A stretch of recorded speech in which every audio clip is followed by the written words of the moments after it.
దేవుడు దాన్ని నిరాకారంగా సృజించాడా? కాదు.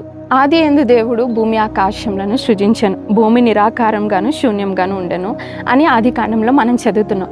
దేవుడు సృజించింది 2వ వచనంలో చదివితే నిరాకారంగా ఉండెను, శూన్యంగా ఉండెను అని బైబిల్లో ఉంది. అంటే దేవుడు దాన్ని నిరాకారంగా సృజించాడా? కాదు. సృజించింది ఏది నిరాకారంగా ఉండదు, ఒక ఆకారం ఉంటుంది. కానీ మరి నిరాకారంగా ఉండేను అని ఎందుకుంది? మనం యెషయా గ్రంథము 45వ అధ్యాయం 18వ వచనంలో చదివితే నిరాకారంగా నుండునట్లు ఆయన దాన్ని సృజింపలేదు. మరి ఏం జరిగింది ఇక్కడ? ఏమైందని మీరు ఎప్పుడైనా ఆలోచించారా? మొదటి వచనానికి 2వ వచనానికి మధ్యలో హిబ్రూ స్కాలర్స్ ఏం చెప్తారంటే కొన్ని సంవత్సరాలు అక్కడ గ్యాప్ ఉంది అని.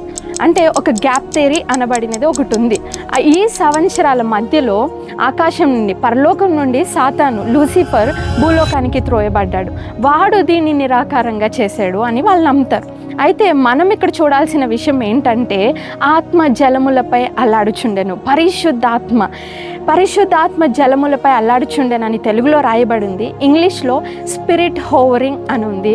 హిబ్రూలో రాహాఫ్ అని ఉంది. ఈ పదానికి అర్థం ఏంటంటే పక్షి రాజు ఆ గుడ్డల మీద పొదిగినప్పుడు ఆ హీట్ ప్రొడ్యూస్ చేయడం వల్ల ఎలా అయితే ఒక జీవం బయటకు వస్తుందో, ఒక పిల్ల బయటకు వస్తుందో, ఆత్మదేవుడు ఈ సృష్టి మీద అల్లాడినప్పుడు నిరాకారంగా ఉన్న ఈ సృష్టి ఆకారంలోకి వచ్చిందని.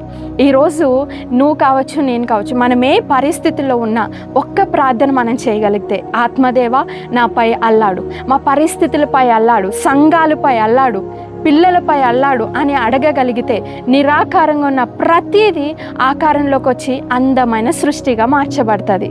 దేవుడు మనని దీవించునుగాక. ఆమేన్.